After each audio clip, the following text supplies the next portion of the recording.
Ya. Oke, jadi kita mau menggambar penghitungan dengan menggunakan jangka sorong yang menghasilkan angka 7,0,8 cm. Nah, kalau dibuat ke dalam milimeter itu kan turun satu kali di tangga ukurannya sehingga menjadi 70, jadi kan dikali 10 sehingga menjadi 70,8 mm, sehingga skala utamanya itu 70 mm dan skala noniusnya itu 0,8 mm. Nah, kalau kita gambar di skala jangka sorong itu berhenti, skala noniusnya berhenti di angka 7 lebih sedikit dan berhimpit di garis yang ke-8 dengan tingkat ketelitian 0,1 mm. Nah, jadi dari penghitungan jangka sorong, dari gambar jangka sorong di atas, skala utamanya itu kan di angka 7 cm, sehingga dijadikan milimeter itu kan menjadi 70 mm.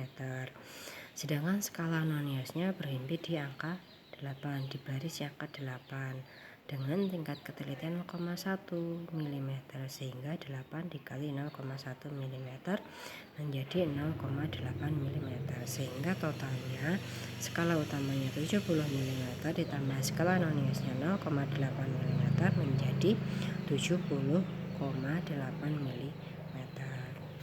Untuk kasus yang kedua, misal pengukuran jangka sorong menghasilkan 7,58 cm dan kita mau disuruh menggambar. Bagaimana gambarnya? Kalau kita jadikan milimeter menjadi 75,8 mm.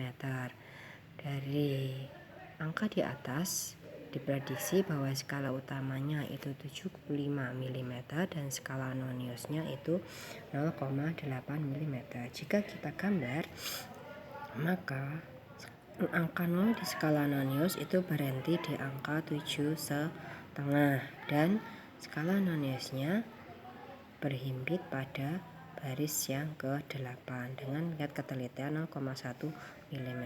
Jadi dari gambar di atas skala utamanya 7,5 cm, jika kita jadikan milimeter itu menjadi 7,5 cm. Skala noniusnya itu berhimpit di angka 8, tingkat ketelitian 0,1 mm, maka dikali 0,1 mm sehingga menjadi 0,8 mm, sehingga totalnya skala utamanya 75 mm ditambah dengan skala noniusnya 0,8 mm sehingga jumlahnya 75,8 mm. Ya. Nah, untuk jangka sorong satuan yang atas itu satuannya cm, sedangkan skala noniusnya tingkat ketelitian 0,1 mm.